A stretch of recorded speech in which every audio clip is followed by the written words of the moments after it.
അൽഹംദുലില്ലാഹി റബ്ബിൽ ആലമീൻ നഹ്മദുഹു വനുസല്ലി അലാ റസൂലിഹിൽ കരീം അമ്മാ ബഅദ്. ബഹുമാനികളെ, ഇസ്ലാമിൻ്റെ പഞ്ചസ്തംഭങ്ങളിൽ ഏറ്റവും ശ്രേഷ്ഠമായത് ഒന്നാമത്തത് അഥവാ കലിമത്തു ഷഹാദയാണെന്ന് അഭിപ്രായപ്പെട്ട പണ്ഡിതന്മാരുണ്ട്. കാരണം അത് ഇസ്ലാമിൻ്റെ ഏറ്റവും അടിത്തറയാണ്. അതല്ല, നമസ്കാരമാണ് ഏറ്റവും ശ്രേഷ്ഠമായത്. കാരണം അഫ്ളലുൽ ഇബാദാത്തിൽ ബദനിയ, ശാരീരികമായി ചെയ്യുന്ന ഇബാദത്തുകളിൽ വെച്ച് ഏറ്റവും ശ്രേഷ്ഠമായതാണത്. അതുകൊണ്ട് അതാണ് ഏറ്റവും മുഖ്യമായത് എന്ന് അഭിപ്രായപ്പെട്ട പണ്ഡിതന്മാരുമുണ്ട്. എന്നാൽ മറ്റ് ചില പണ്ഡിതന്മാർ അഭിപ്രായപ്പെട്ടിട്ടുള്ളത് ഹജ്ജാണ് ഏറ്റവും ശ്രേഷ്ഠമായ അമൽ എന്നത്. കാരണം ഹജ്ജിൻ്റെ അകത്ത് ഈമാനും വിശ്വാസവും വരുന്നുണ്ട്, ഹജ്ജിനകത്ത് നമസ്കാരവും വരുന്നുണ്ട്, ഹജ്ജിനകത്ത് നോമ്പും സക്കാത്തും എല്ലാം കൂടി ഉൾക്കൊള്ളുന്നതാണ്. ഒരാളുടെ ശരീരം കൊണ്ടും സമ്പത്ത് കൊണ്ടും ചെയ്യപ്പെടുന്ന ഒരു ഇബാദത്താണ് ഹജ്ജ് കർമ്മം. അതുകൊണ്ട് ഹജ്ജ് കർമ്മമാണ് ഏറ്റവും ശ്രേഷ്ഠമായ കർമ്മമെന്നും അഭിപ്രായപ്പെട്ട പണ്ഡിതന്മാരുണ്ട്. ഏതായിരുന്നാലും ഹജ്ജ് കർമ്മത്തിന്റെ ഹജ്ജ് മാസം അടുത്ത് വന്നുകൊണ്ടിരിക്കുകയാണ്. പരിശുദ്ധ ഹജ്ജിനെ സംബന്ധിച്ച് മഹാനായ റസൂൽ സല്ലല്ലാഹു അലൈഹി വസല്ലം തങ്ങൾ പറയുകയുണ്ടായി, അൽ ഹജ്ജുൽ മബ്റൂറു ലൈസ ലഹു ജസാഉൻ ഇല്ലൽ ജന്ന.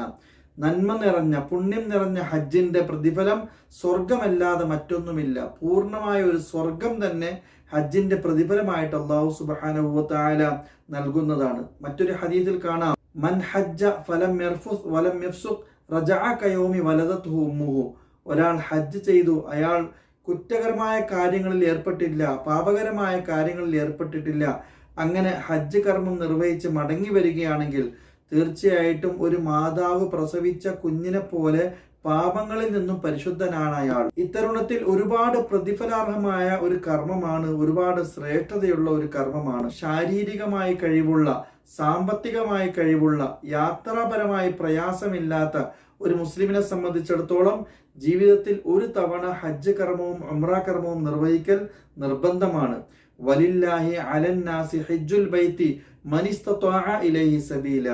അള്ളാഹുവിന് വേണ്ടിയിട്ട് അള്ളാഹുവിന്റെ കഅബയെ കരുതി പുറപ്പെട്ട് ഹജ്ജ് നിർവഹിക്കൽ സാധിക്കുന്ന ഒരാളെ സംബന്ധിച്ചിടത്തോളം അനിവാര്യമാണ് എന്ന് വിശുദ്ധ ഖുർആൻ നമ്മെ ഉണർത്തുന്നു.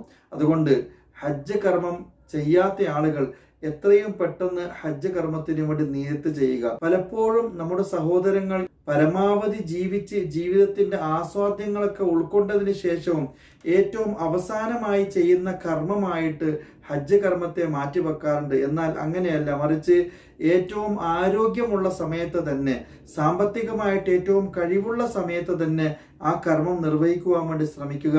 അല്ലാഹു സുബ്ഹാനഹു വ തആല തുണയേകട്ടെ. ഹജ്ജ് കർമ്മവുമായി ബന്ധപ്പെട്ടിട്ടുള്ള ചില പാഠഭാഗങ്ങൾ ഇൻഷാ അല്ലാഹ് വരും നാളുകളിൽ കേൾക്കാം. പരിശുദ്ധ ഹജ്ജ് കർമ്മം അള്ളാഹു നമ്മിൽ നിന്നും സ്വീകരിക്കുമാറാകട്ടെ. ചെയ്യാൻ സാധിക്കാത്ത ആളുകൾക്ക് എത്രയും പെട്ടെന്ന് കർമ്മം നിർവഹിക്കുവാനുള്ള തൗഫീഖ് അള്ളാഹു നൽകി അനുഗ്രഹിക്കുമാറാകട്ടെ. ഈ വർഷം ഹജ്ജ് കർമ്മം ഉദ്ദേശിക്കുന്ന ആളുകൾക്ക് അവരുടെ കർമ്മങ്ങൾ ലളിതവും എളുപ്പവുമാക്കി അള്ളാഹു കബൂൽ ചെയ്യുമാറാകട്ടെ.